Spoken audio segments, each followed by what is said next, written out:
지역이 미래다. 취재와 수다로 무장한 기자들의 우리 지역 이슈 털기 원탁의 기자들입니다. 6.13 지방선거를 치른 지가 엊그제 같은데 벌써 각 자치단체별로 취임식을 갖고 새로운 4년을 위한 임기를 시작했습니다. 세종시 역시 예외는 아닌데요. 민선 3기 세종시는 이춘희 시장이 연임에 성공하면서 정책의 연속성을 갖게 됐다는 평가가 나옵니다. 그래서 오늘은 현재 세종시가 안고 있는 이슈에 대한 앞으로의 전망을 해보고자 하는데요. 지금 머릿속에 향후 4년에 대한 큰 그림을 그리고 있을 이춘희 시장을 초대 손님으로 모셨습니다.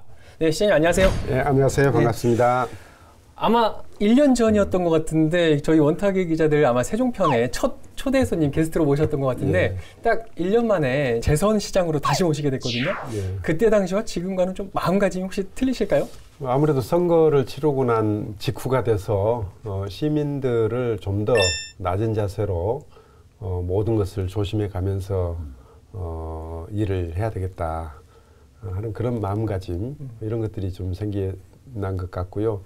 또 아무래도 앞으로 4년 동안 해야 될 일들에 대해서 여러 가지 약속들을 했기 때문에 그 약속들을 잘 지키기 위한 구상 이런 것들이 머리가 복잡하게 만드는 그런 일인 것 같습니다. 시장님 이제 뵌 지가 저 6년 정도 됐죠. 초선 때 이제 그때부터 쭉 이렇게 지켜뵈면 구설 수 없는 시장으로 저는 유명했다고 알려졌다고 봅니다. 이제 선거 과정에서 조금 이제 구설수 아닌 구설수에 오르기도 했지만 그래도 시장님의 별다른 대응 없이 자연스럽게 넘어간 것 같아요. 그리고 또 그거에 대한 부분을 유권자분들이 심판을 해주셨고 별 문제 없이 넘어갔던 것 같습니다. 이제 그런 과정을 봤을 때 제가 이제 시장님한테도 항상 뵐 때 개인적으로 말씀드릴 때 소통 정책은 기가 막히십니다 이 말씀을 드려요. 그래서 시민과의 대화를 210일에 하셨고 2기 때 그리고 또 기자간담회를 192회를 그걸 다 외우셨어요? 네, 그럼요. 그래서 19221 정책이라고.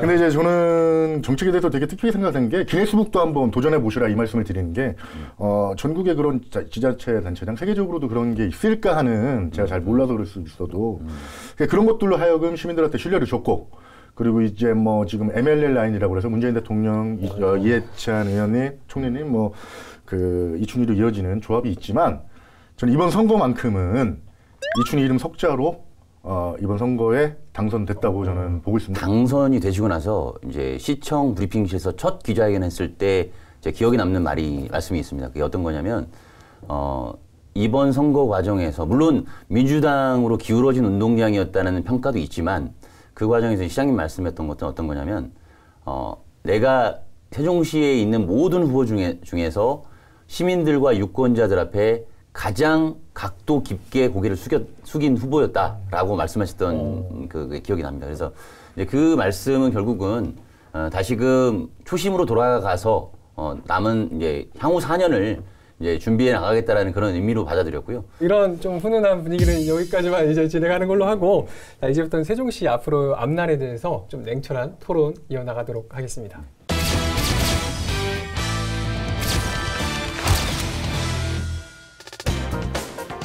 행정수도 완성이라는 부푼 꿈을 꾸고 있는 세종시. 하지만 이전에 풀어야 할 과제들도 적지 않습니다.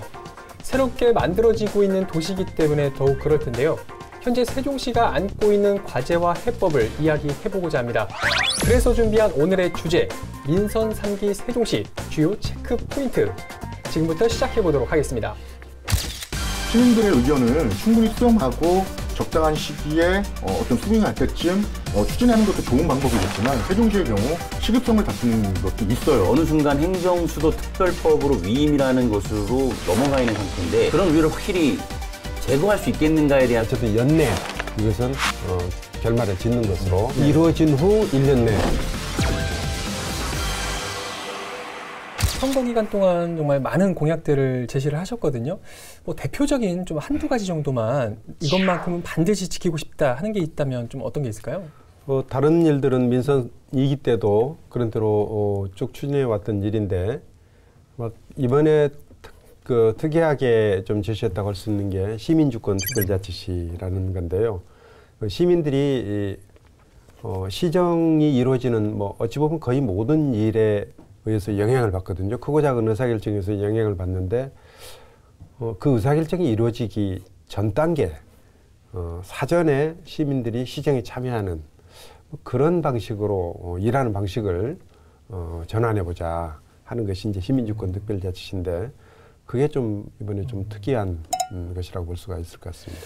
안 그래도 그래서 오늘 첫 주제로 다루고자 했던 게 바로 시민주권 특별자치시인데 이게 결국에는 뭐 시민들이 주인이 되고 시민들의 주권을 최대한 뭐 많이 살려나가는 그런 정책적인 방향으로 세종시가 앞으로 나아가는 거 아니냐 뭐 이렇게 생각은 드는데 방향과 컨셉은 정말 잘 잡으셨다는 생각이 듭니다. 왜냐하면 이 문재인 정부도 그 국민들의 촛불혁명으로 직접 민주주의 참여로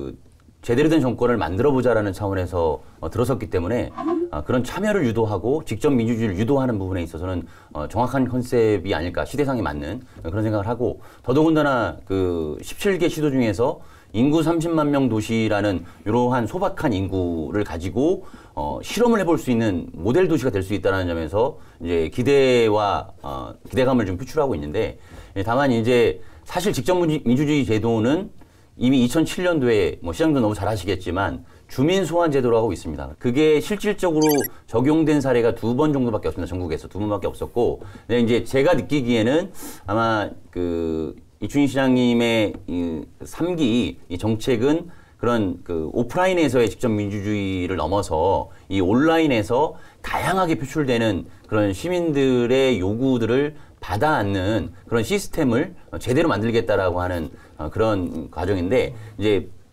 관심사는 어떻게 시민들의 참여를 유도할 것이며, 그리고 그 시민들의 참여 속에서 유효한 결정은 어느 수준까지 범위로 할 것인지에 대한 기준 마련, 이 부분이 숙제가 아닐까라는 그런 생각을 해봤습니다. 기대와 좀 우려의 목소리가 아마 같이 있는 것 같아요. 아마 이제 준비하고 있는 그런 단계일 텐데 이 점에 대해서 좀 어떻게 구상하고 계세요? 시민주권 특별자치시 하면은 뭐 이렇게 해보시면 될 겁니다. 어느 날 갑자기 시민들의 참여가 딱 활성화되고 시민들이 주권을 행사하는 그런 상태가 되지는 않을 겁니다.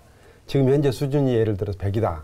그러면은 1년 후, 2년 후 지나서 그게 200이 된다든지 뭐 이렇게 목표를 세워놓고 가야 이게 가능한 일일 거다 하는 그런 생각이 하나가 들고, 이렇게 참여를 지금보다 훨씬 더 많이 하게 만든다는 그런 목표를 삼는 게 좋겠다는 생각이고요. 두 번째는 시민들이 모든 문제에 대해서 다 관심 있는 건 아닙니다. 자기 관심사항에 대해서 관심 있는 거죠. 그러니까 자기 관심사항에 대해서 적절하게 관심을 표현할 수 있도록 하는 그런 거. 예를 들어 농업 문제에 대해서는 농민들이 관심 갖는 거죠. 환경 문제에 대해서 관심 갖는 사람들이 있고, 여태까지도 어찌 보면은 참여를 위한 여러 가지 프로그램들이 있죠. 각종 위원회들도 있고 각종 기구들도 있는데 그런 것들이 형식에 그치는 경우가 많았단 말이죠. 그래서 지난 2기 동안에도 뭐 그 형식에 그치지 않도록 하는 노력을 많이 했지만 그것을 좀 더 활성화시키겠다. 활성화시키려면 어떻게 해야 되느냐. 미리 시에서 우리 공무원들이 미리 대충 방향 잡아놓고 그걸 가지고 가서 유도를 한단 말이죠. 그런 방식으로 하면은 시민들이 재미가 없죠. 우리 정작 시민들이 결정해야 된다 이렇게 생각하고 갔는데 가서 보니까 분위기가 어느 한쪽으로 다 돌아가 있단 말이에요. 그러면은 참여하는 재미가 없는데, 앞으로 일을 함에 있어서 무엇보다 중요한 것은 일을 결정하기 전에 초기 단계에서 시민들이 참여해서 의견을 개진할 수 있도록, 그렇게 해야 시민들 의견이 실질적으로 시정에 반영될 수 있기 때문에 실제 운영함에 있어서 얼마나 세심하게 설계를 하고 또 얼마나 진정성을 가지고 시민들을 대하느냐 하는 것이 어찌 보면은 성패를 좌우하는 것일 텐데, 그렇기 때문에 이제 문화가 바뀌어야 되는 것이고, 시장 한 사람의 생각만 가지고 이게 성공할 수도 없고요. 우리 공직자들도 전부 생각을 바꿔야 되고 시민들도 그 생각을 바꿀 때 효과가 나타날 수 있는 그런 일이라고 생각을 합니다. 그 방식 중에 하나로 시민투표 세종의 뜻이라는 것을 이제 운영을 하겠다고 했어요. 뭐 모바일이나 홈페이지를 통해서 시민들의 뭐 찬반 의견도 듣고 이제 이런 방식인 것 같은데, 이 문제를 지금 세종에서 이제 수년째 아마 결론을 내지 못하고 있는 중앙공원 문제 같은 거를 해결하는데 한 방안으로 쓰면 어떻겠나라는 생각을 잠시 해봤거든요. 물론 이건 굉장히 좀 첨예한 대립이 이루어지고 있는 문제이기 때문에 쉽게 뭐 생각할 문제는 아닌 것 같긴 한데, 그게 이미 이제 시범 가동이 되고 있습니다. 그래서 거기에서 대표적으로 의제로 지금 다뤄지고 있는 것이, 행복도시에 가면 오무도시라고 해가지고 BRT 정류장에 가면 쓰레기통이 없잖아요. 그 쓰레기통을 설치해야 되는 의견과 설치하면 안 된다라는 시민들의 의견이 팽팽하게 맞서는 것을 가지고 지금 여론조사가 지금 시범 사업으로 되고 있거든요. 그래서 거기 이제 활발한 참여가 이루어지고 있는데 이제 그런 사안들은 어찌 보면은 조금 가벼운 사안인데 김우승 기자가 말씀하셨듯이 이 중앙공원처럼 2년 9개월 동안 그 양대 시민사회단체랑 뭐 입주자 대표협의회가 팽팽하게 이견이 접촉이 없는 이 상황을 가지고 어찌 보면 행복청 LH 세종시가 결정해야 해줘야 될 문제인데 양 시민사회단체가 반발한다. 이분들도 사실은 우리가 대의권을 준 건 아니거든, 시민들이. 시의회는 좀 민의의 어떤 그 대표권을 준 거지만 이분들은 대표는 아니에요. 목소리가 큰 것 뿐이지. 근데 이분들의 의견을 조율해서 하겠다는 것이 2년 9개월이 넘었단 말이죠. 그럼 시민들은 답답해진단 말이죠. 시민들의 의견을 충분히 수렴하고 적당한 시기에 어떤 수긍할 때쯤 추진하는 것도 좋은 방법이겠지만 세종시의 경우 시급성을 다투는 것도 있어요. 왜냐하면 도시가 건설되는 시기고 또 이 시점에 결정을 내려야지 중앙부처가 지원이 따라붙을 것이고 명분을 제시할 수 있을 것이고 이번만큼은 중앙공원은 지금 너무 관심이 많은 부분들이에요. 그래서 어떤 인터넷상에서 시민들이 계속 시장님에 대해 불만을 표출하고 있고 시장님 책임은 아니지만 그래도 이제 시장님한테 이제 기대는 거겠죠. 시민 투표가 적절한 분야가 있고 그렇지 않은 게 있어요. 네. 쓰레기통 문제 같은 경우에는 시민들이 쉽게 자기 의견을 얘기할 수 있단 말이죠. 그런 것들은 시민 투표가 적절하죠. 근데 중앙공원 같은 경우에는 달라요. 또 그것은 중앙공원 같은 경우에는 시민 투표를 실시할 필요도 없습니다. 왜냐하면은 시민들의 뜻이 상당 부분 이미 표출돼 있어요. 이제 정책 결정자가 결정을 하면 되는 거예요. 그렇죠. 네. 그리고 그 시민 투표로 결정하겠다 하는 거, 그건 결정권자가 아니에요, 시민들이.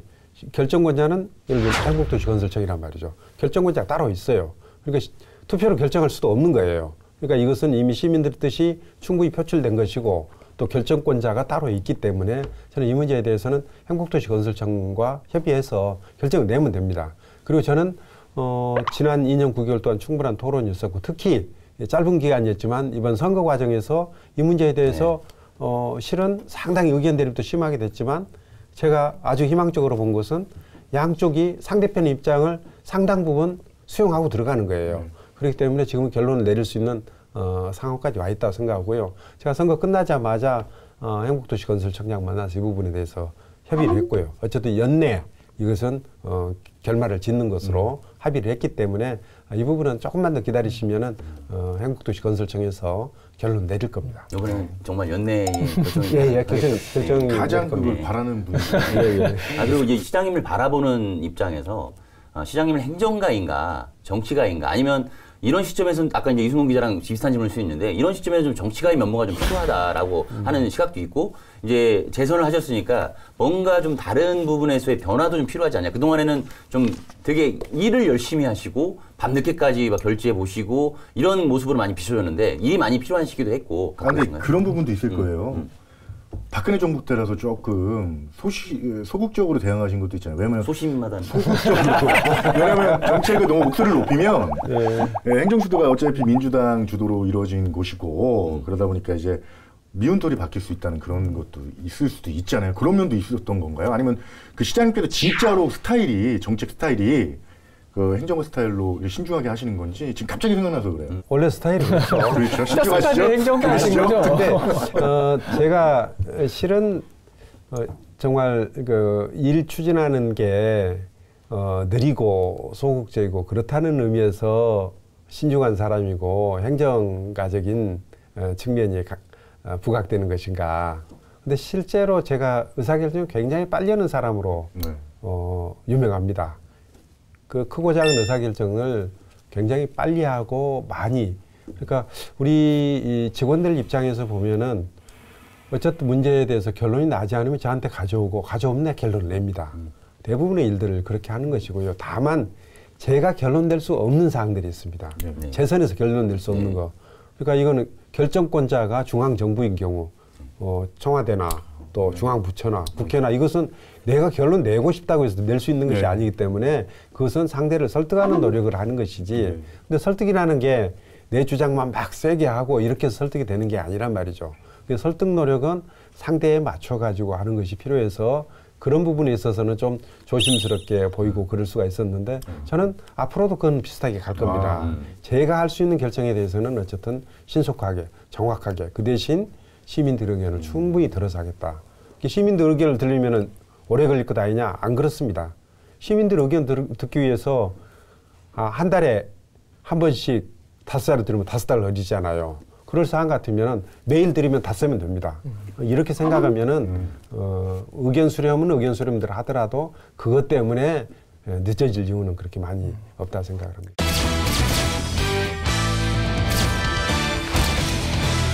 역시 이거는 좀 안 여쭤볼 수가 없을 것 같아요. 아마 그 행정수도 완성에 대한 문제인데 뭐 2기에서도 굉장히 제일 중요시했던 사안이기도 하고 아마 3기에서도 반드시 풀어나가야 할 해법이기도 한데 지금 이제 개헌도 앞두고 있고 뭐 여러 가지 지금 굉장히 이슈들이 많습니다. 앞으로 좀 행정수도 개헌 아니면 행정수도 완성 어떤 로드맵을 가지고 풀어나가실 건지 좀 우선 첫째는 이제 개헌 자체입니다. 개헌 자체가 어쨌든 여당에서 우리 더불어민주당에서 개헌을 하자고 주장을 했고 대통령께서 개헌을 냈단 말이죠. 그걸 야당에서 부산시킨 거예요. 그게 이제 정치적으로 유리하다고 판단했는데 결과적으로 보면 별로 유리할 것도 없게 된 거죠. 그래서 다시 이제 추진해야 되는 상황이거든요. 이제는 대통령께서 다시 개헌을 내는 것은 이건 자연스럽지가 않습니다. 이제 국회 차원에서 논의해서 해야 되거든요. 그렇죠. 국회에서 1년 반을 썼습니다. 1년 반을 썼는데 한 번도 진정성 있는 모습을 보여지지 않은 그런 야당이 이제 적극적으로 하자고 나섰단 말이죠. 이제는 그래서 하느냐 마느냐 문제는 얼추 해결된 거예요. 하는 겁니다. 다만 이제 시기 문제가 남고 내용 문제가 남았는데 시기하고 내용이 이제 서로 맞물려 있는 것이죠. 다만 이제 우리가 관심 갖고 있는 게 두 가지거든요. 하나는 행정수도 개헌. 그렇죠.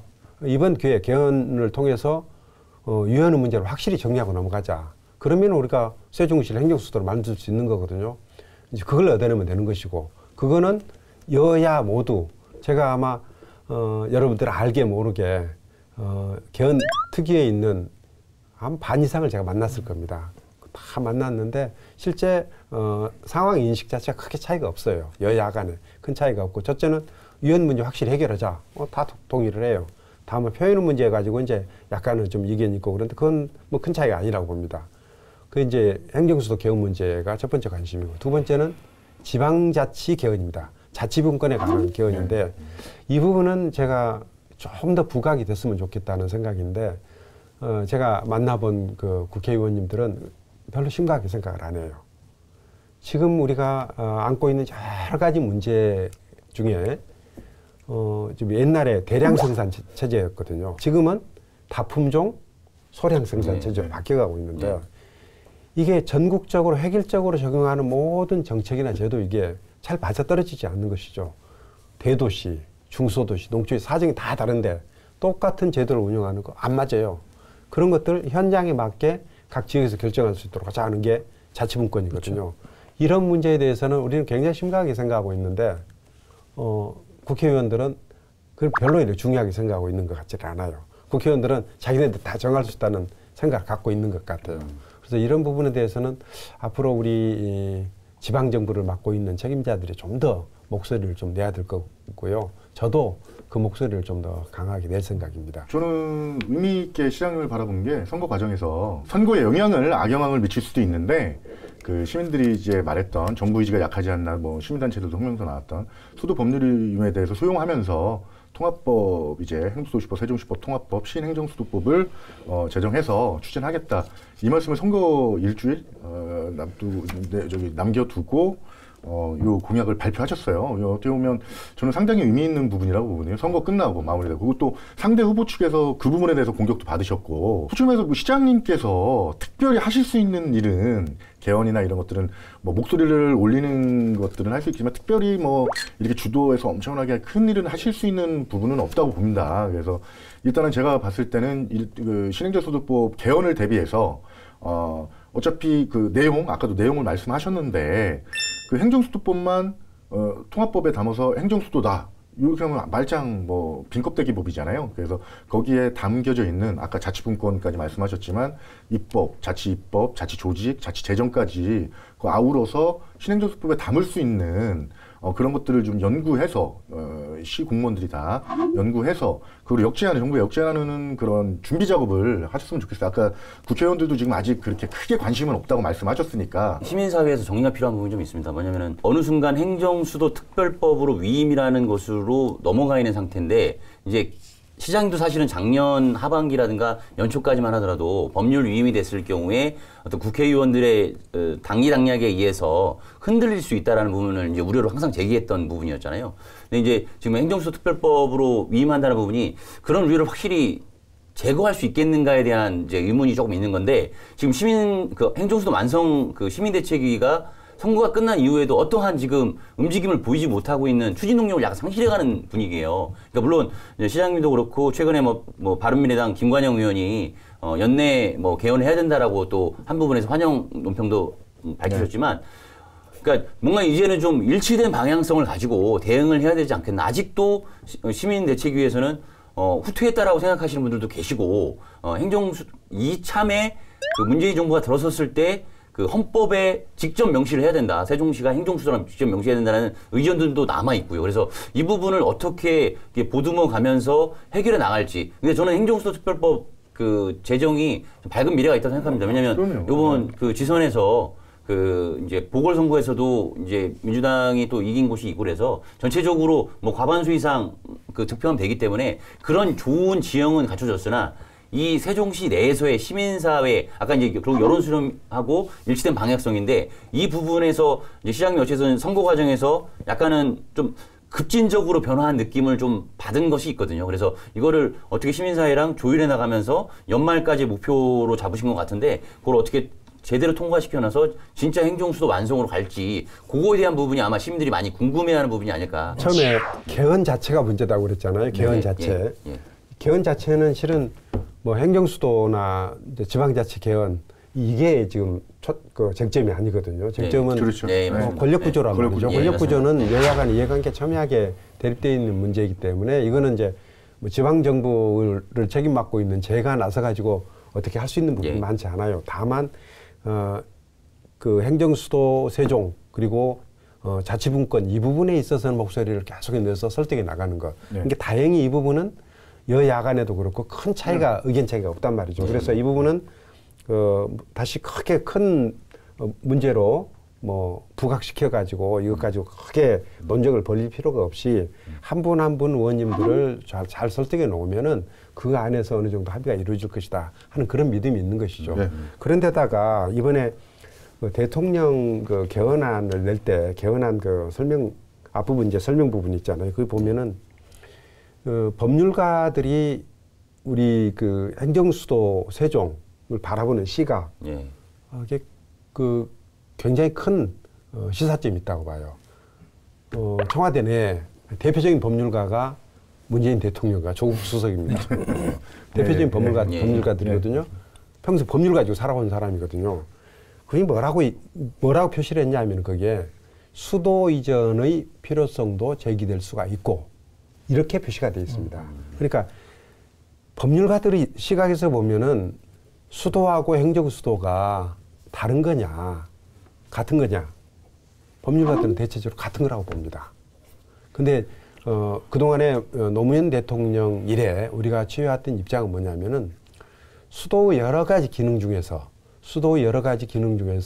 행정수도라는 기능만 떼서 우리 세종시와 옮기자 하는 입장이었거든요. 근데 많은 법률가들도 그렇고 시민들도 그렇고 행정수도가 곧 수도가 아니냐 하는 이제 그런 시각을 갖고 있는 것이 이제 대통령 개헌안에 반영이 돼 있다고 봅니다. 그래서 이 문제를 가지고 다시 논쟁을 벌이는 것이 정말 우리 행정수도 세종으로 가는 길에 유리한 것이냐 아니면은 행정수도가 곧 수도라고 그러는데 그 수도 이전의 필요성이 제기될 우리가 가능성이 있기 때문에 수도에 관한 사항을 법률로 위임하자고 그러는데 굳이 우리가 반대하고 나설 필요가 있는 것인가. 지금 상황에서 논쟁을 더 벌인다는 건 사실 소모적인 논쟁이 될 것 같고요. 시장님 말씀처럼.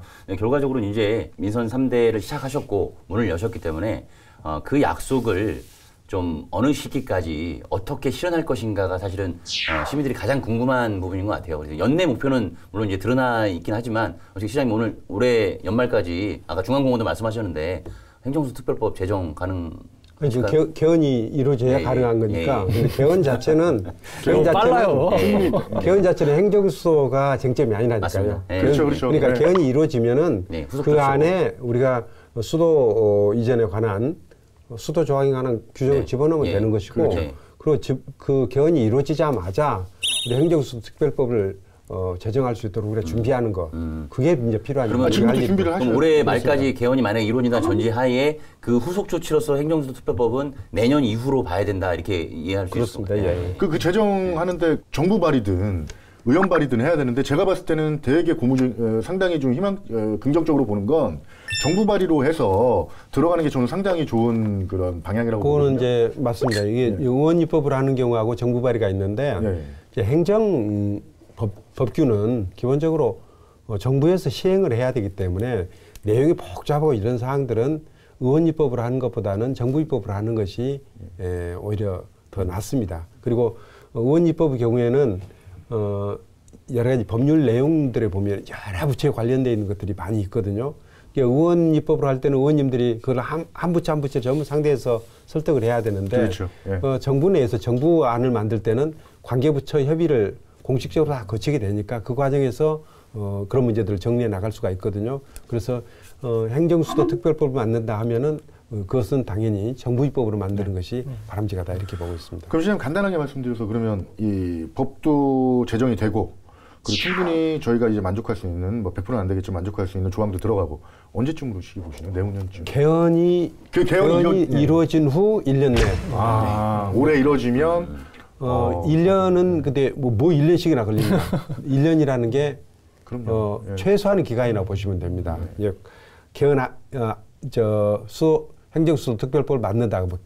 특별법 안을 만들어야 되고 안을 만들어서 관계부처 협의를 거쳐서 안을 좀 조정을 해야 되고 그리고 법제처 심사도 거쳐야 되고 또 입법예고도 거쳐야 되고 이런 과정을 통해서 정부안을 만드는데 일정한 시간이 소요되고 그걸 가지고 이제 국회에 넘기면은 소관 상임위원회 행정안전부나 국토교통부에서 논의가 이루어지고 법사위 거치고 본회의 거치고 이런 일련의 과정을 거쳐야 되는 점도 있고 또 하나는 이 법안이 굉장히 여러 가지 내용들을 담고 있기 때문에 이 여러 가지 내용들에 대해서 국민들에게 충실하게 설명하고 국민들의 의견을 구하는 이런 절차를 밟기 위해서라도 저는 1년이라는 기간은 결코 길지 않다 이렇게 보고 있습니다.